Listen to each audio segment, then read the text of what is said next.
जीवन में अच्छी और बुरी दोनों ही परिस्थितियों का सामना करना पड़ता है। दुनिया में बहुत से ऐसे लोग हैं जो दोनों ही परिस्थितियों का सामना बहुत अच्छी तरह से कर सकते हैं। ऐसे लोग खुशियों के समय जीवन का आनंद लेते हैं और परेशानियों के समय जीवन का आनंद लेते हैं। साथ ही साथ परेशानियों का तब तक डटकर सामना करते हैं जब तक परेशानियां खुद परेशान होकर भाग न जाएं। लेकिन बहुत से लोग ऐसे भी हैं जो परेशानियों का सामना नहीं कर पाते हैं और उनके आगे घुटने टेक देते हैं। परेशानियों के समय हमारी पॉजिटिव थिंकिंग हमारी बहुत बड़ी सहायता करती है। बिना पॉजिटिव थिंकिंग के हम आए हुए संकट का सामना नहीं कर सकते। पॉजिटिव थिंकिंग हमें विपरीत परिस्थितियों में कुछ अच्छा और सही सोचने की शक्ति देती है। इस बात को स्पष्ट करने के लिए हिरन की एक कहानी मुझे याद आती है जिसे मैं आपको शेयर कर रहा हूँ। एक जंगल में बहुत से हिरन ही आनंद लेते रहते थे। उन्हें जंगल में किसी भी तरह का भय नहीं था। एक बार की बात है, दूसरे जंगल से बहुत से जंगली जानवर शिकारियों के डर से वहां से भाग आए और उस जंगल में आ गई। अब वह जंगली जानवर रोज कुछ हिरणों को मार कर खा जाते। हिरणों के सामने अब बहुत बड़ी समस्या आकर खड़ी हो गई थी। लगातार हिरणों की संख्या कम होती जा रही थी। तभी हिरण बहुत डर गए थे और अपनी अपनी जान बचाने के लिए जंगल में इधर उधर भाग रहे थे। कुछ दिनों बाद जब हिरण उस जंगली जानवर के आतंक से बहुत ज्यादा परेशान हो गए तो उन सब हिरणों ने एक सभा का आयोजन किया।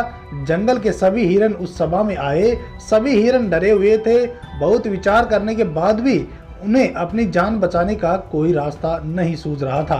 तो उन सब ने यह निर्णय लिया कि उन खूंखार जंगली जानवरों के हाथों दर्दनाक मौत मरने से अच्छा है कि हम लोग एक साथ किसी तालाब में डूबकर आत्महत्या कर लेते हैं। सभी हिरण इस बात के लिए राजी हो गए और आत्महत्या के लिए एक साथ एक बहुत बड़े तालाब की ओर चल दिए। रास्ते में उन्हें कुछ खरगोश मिले जो बहुत बड़े आराम से इधर उधर उछल कूद कर रहे थे। जैसे ही खरगोश ने इतने सारे हिरण को एक साथ आते देखा तो वह जल्दी से इधर उधर छुप गए। हिरण सभी खरगोशों को देखकर कुछ सोचने लगे, लेकिन एक दूसरे को देखते हुए आगे बढ़ गए। तालाब के पास पहुंचकर उन्होंने देखा कि बहुत से मेंढक तालाब के आसपास धूप सेक रहे थे। जैसे ही मेंढक ने इतने ज्यादा हिरण को एक साथ आते देखा तो तुरंत डरकर तालाब में कूद गए। अब सभी हिरण इन मेंढकों को देखकर फिर कुछ सोचने लगे और एक दूसरे का मुंह देखने लगे। तभी उन हिरणों से एक बहुत सुंदर और समझदार अनुभवी हिरण बोला, रुको और आत्महत्या करने का विचार छोड़ो। आपने देखा कि खरगोश और मेंढक हमसे डरते हैं। हमें आते देखकर वह सब अपनी जान बचा के अब भाग निकले और अपनी बनाई गई सुरक्षा जगहों पर जाकर छुप गए। जब वह हमसे इतने कमजोर होते हुए भी आत्महत्या नहीं कर रहे हैं तो हम क्यों कर रहे हैं? तभी दूसरा समझदार हिरन बोला, जब खरगोश और मेंढक खराब परिस्थिति में भी तभी दूसरा समझदार हिरन बोला, जब खरगोश और मेंढक खराब परिस्थितियों का सामना कर रहे हैं तो हम क्यों नहीं कर सकते?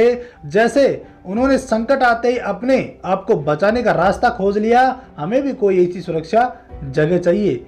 सभी हिरणों ने उसकी बात मान ली और इस परिस्थितियों का सामना करने के लिए मन में ठान ली। अब उन सब ने जंगल में एक सुरक्षित जगह को खोज लिया जहां वह जंगली जानवर के आते भी भागकर छुप जाते थे और सुरक्षित रहते थे। कुछ दिनों बाद शिकारियों के दूसरे जंगल में चले जाने के बाद सभी जंगली जानवर वापस अपने जंगल में लौट गए और अब हिरन पहले की तरह खुशहाल जीवन जीने लगे। दोस्तों, यह कहानी हमें बहुत सी अच्छी बातें सिखाती है। जीवन में कई बार परिस्थितियां हमारे बहुत विपरीत होती हैं। हमें इन परिस्थितियों का सामना डटकर करना चाहिए, न कि परिस्थितियों के आगे हार मान लेनी चाहिए। हमें अपने कमजोर और परेशान लोगों को लगातार यह सीख लेनी चाहिए कि जब वह हमसे ज़्यादा परेशान और कमजोर होते हुए भी जीवन की कठिन परिस्थितियों का सामना करने की हिम्मत रखते हैं तो हम उनसे बेहतर हैं।